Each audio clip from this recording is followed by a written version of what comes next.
La habitación estaba en silencio salvo por la voz temblorosa del radio. Afuera, la luz de agosto colgaba sobre Kyushu como una cortina cansada, pero dentro de la pequeña oficina de mando, el aire se sentía más pesado que la guerra misma. Un solo oficial, su uniforme arrugado por largas noches y decisiones imposibles, se sentó inmóvil mientras el emperador anunciaba la rendición. El Pacífico se había tragado millones de vidas y ahora había terminado. Delante de él yacía un diario gastado. Sus páginas, abarrotadas con 4 años de combates, cálculos y dudas silenciosas, llevaban el peso del ascenso y el colapso de una armada armada. Lo abrió lentamente, como si pasara la última página de un mundo que ya no existía. Lo que escribió esa tarde no fue estrategia, ni reflexión, ni siquiera una despedida. Fue una conclusión sacada mucho antes de aquel día final, que el coraje por sí solo nunca podría superar la escala del poder industrial estadounidense, y que los hombres de la Marina Imperial japonesa habían estado librando una guerra cuyo resultado había sido escrito en números más que por el fuego de las armas. El oficial era Matome Ugaki, un testigo de los puntos de inflexión de la Guerra del Pacífico, y un hombre que entendió su final con más claridad que la mayoría. Pero ¿qué había visto en esos números? ¿Y por qué eligió morir después de conocer la verdad? Antes de que el mundo conociera su nombre, Matome Ugaki fue un silencioso arquitecto de la estrategia dentro de la Marina Imperial japonesa, un hombre formado para ver la guerra no como caos, sino como una secuencia de cálculos disciplinados. En el otoño de 1941, semanas antes de que estallara el Pacífico, abrió un diario nada ornamentado, simplemente el cuaderno práctico de un oficial, y comenzó a registrar lo que creía sería la lucha definitoria de su vida. Escribió sobre el tiempo, los movimientos de las flotas, los calendarios de entrenamiento, pero también escribió sobre algo más profundo, la convicción de que Japón podría tomar la iniciativa antes de que Estados Unidos despertara su vasta fuerza. Lo que aún no sabía era que ese diario se convertiría en una de las ventanas más honestas al desastre venidero de la Guerra del Pacífico.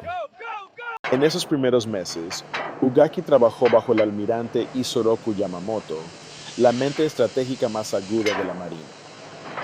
Juntos diseñaron operaciones destinadas a forzar a la flota estadounidense a una confrontación decisiva. La lógica parecía sólida.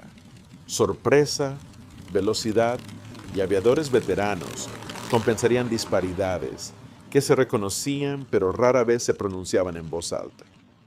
La batalla de Midway estaba pensada para ser ese momento, la trampa que rompería la resolución americana antes de que los recursos estadounidenses pudieran movilizarse.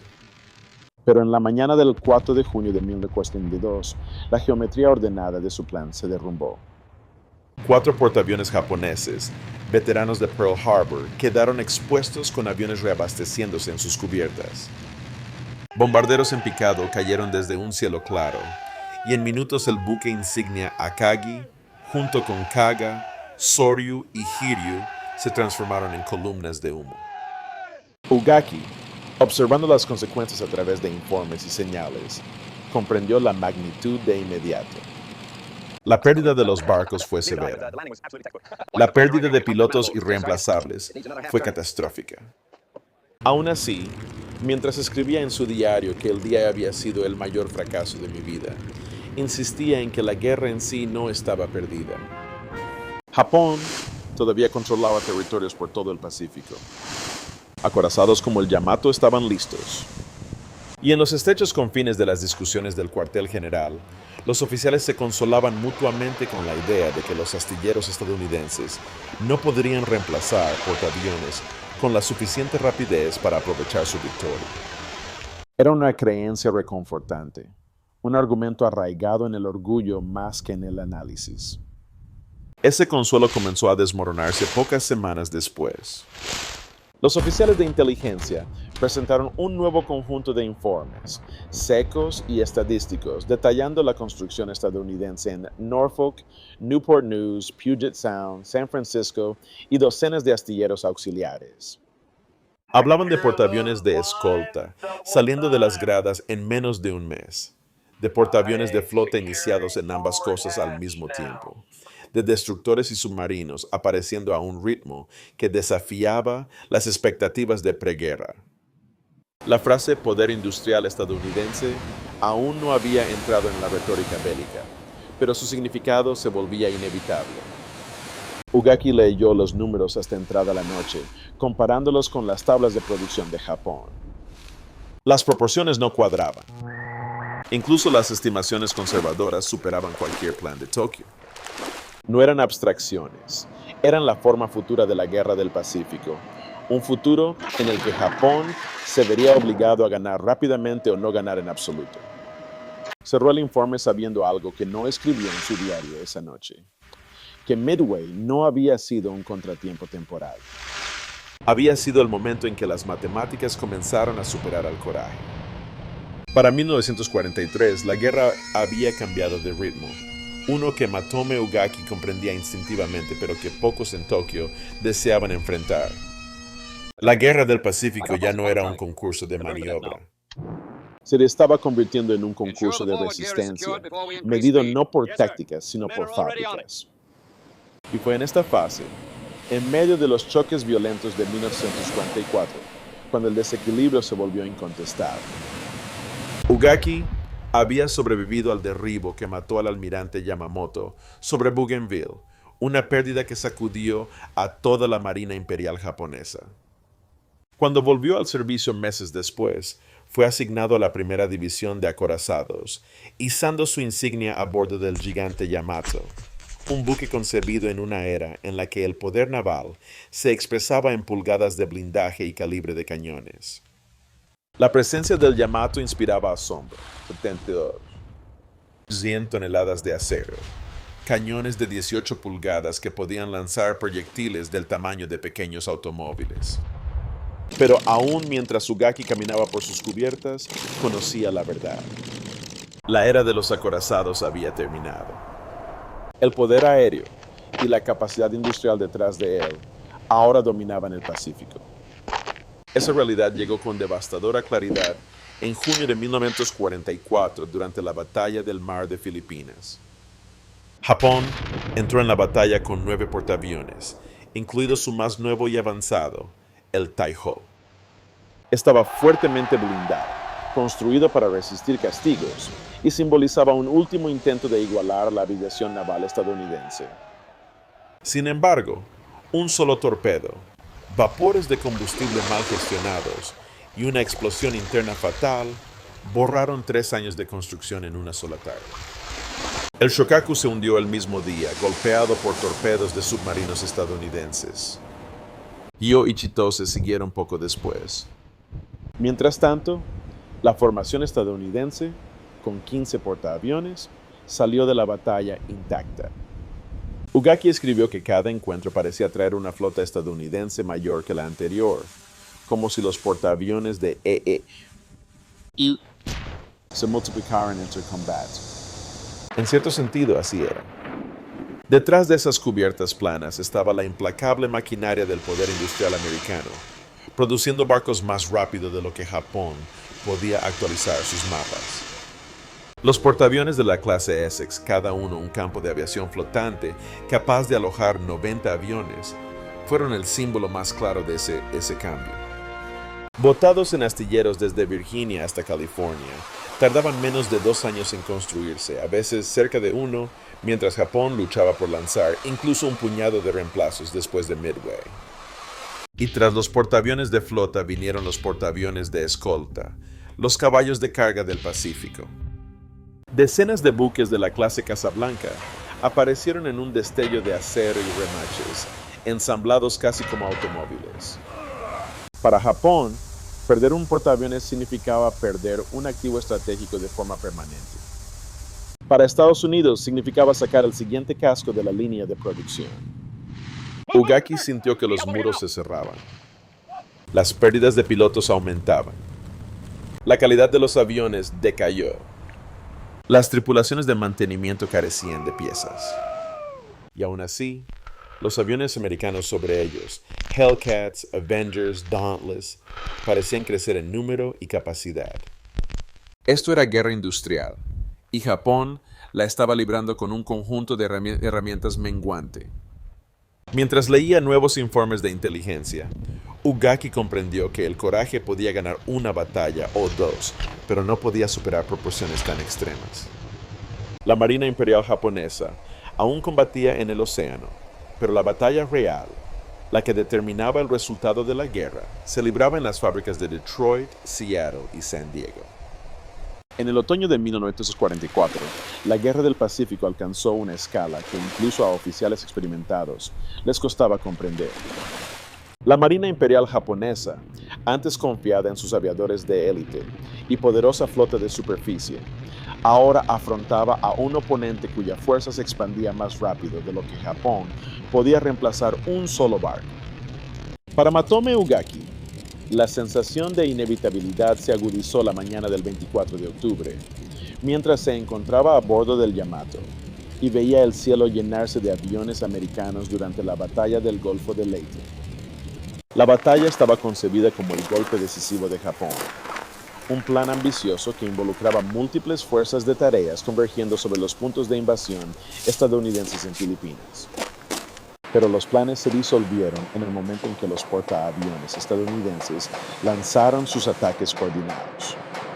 Ugaki presenció el suplicio del Musashi, la nave hermana del Yamato, mientras oleada tras oleada de bombarderos en picado y aviones torpederos descendían.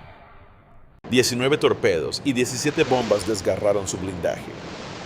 Su enorme masa se ralentizó, tembló y finalmente se hundió bajo las olas.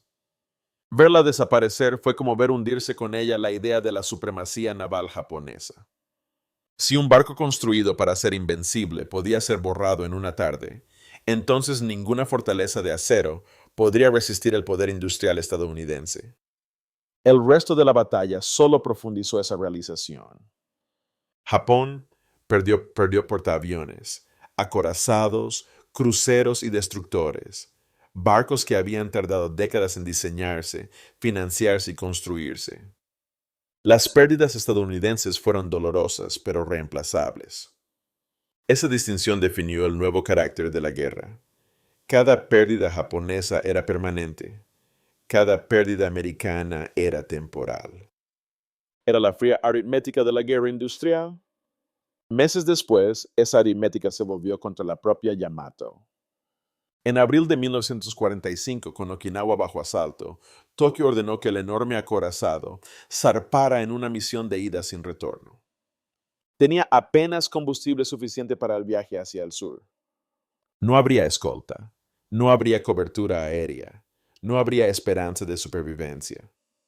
El Yamato debía encallarse y combatir como plataforma de artillería estacionaria hasta ser destruido.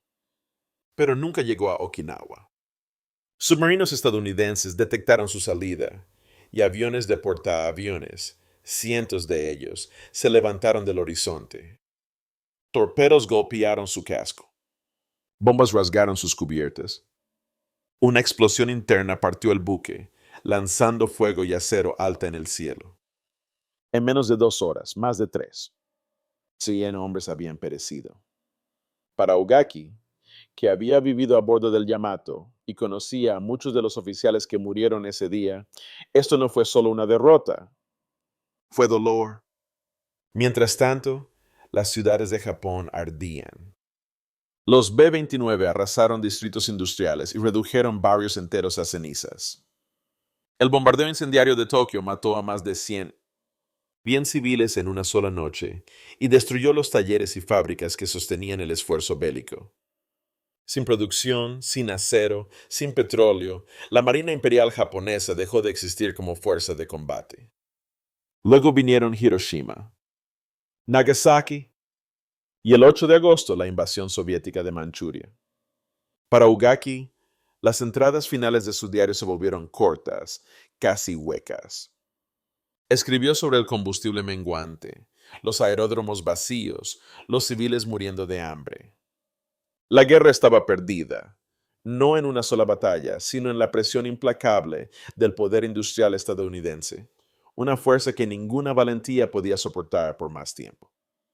En los años posteriores a la Guerra del Pacífico, analistas estadounidenses, economistas, estrategas navales y oficiales de inteligencia comenzaron a reconstruir el alcance completo de la producción que había impulsado la victoria aliada.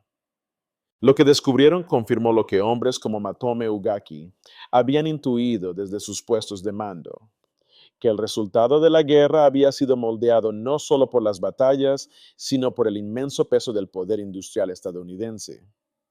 A mediados de 1943, los astilleros y fábricas estadounidenses operaban a una escala que ninguna otra nación había igualado.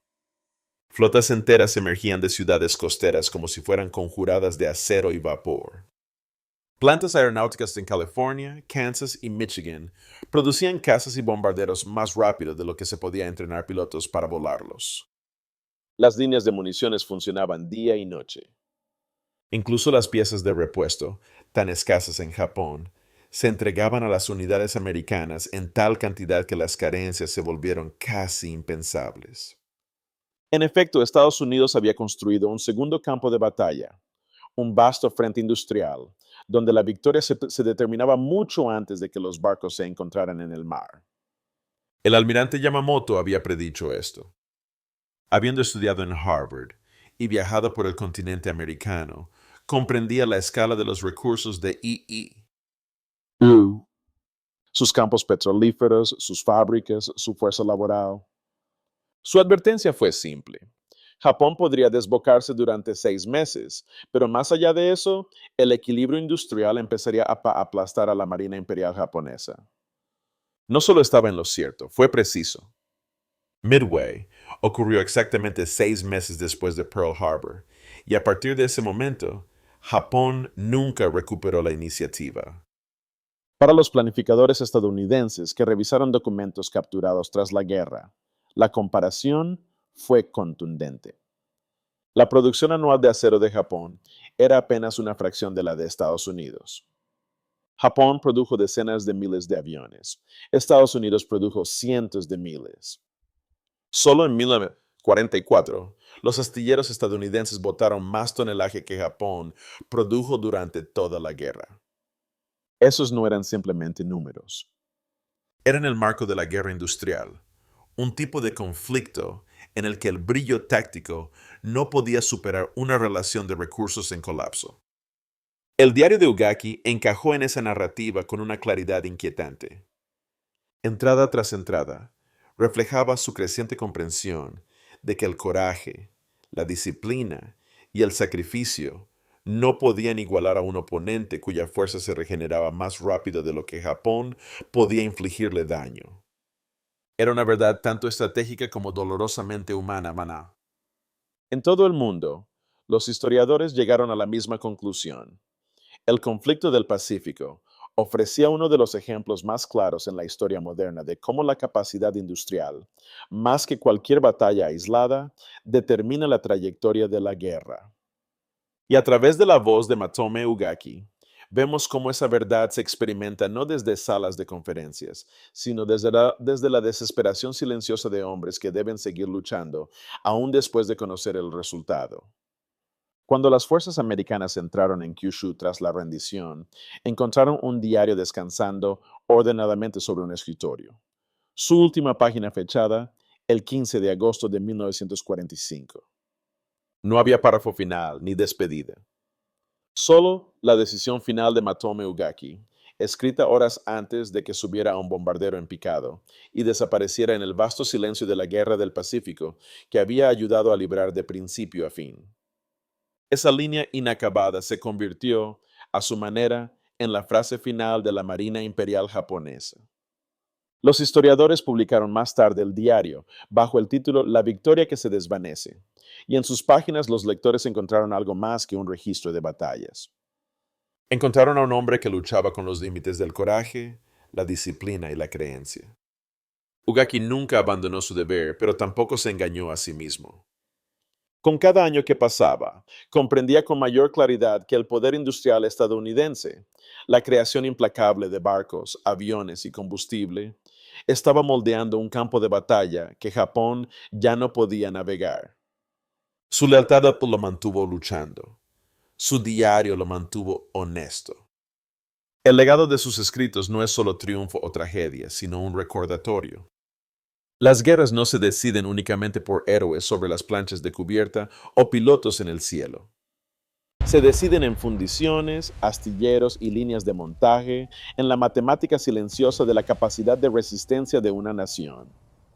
Y cuando esa capacidad se desequilibra, como ocurrió en la Guerra del Pacífico, hasta los comandantes más valientes se convierten en testigos de un resultado que no pueden cambiar.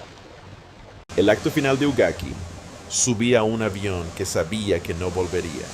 Captura el peso humano de esa realización. No fue un gesto de victoria ni de desafío, sino de identidad.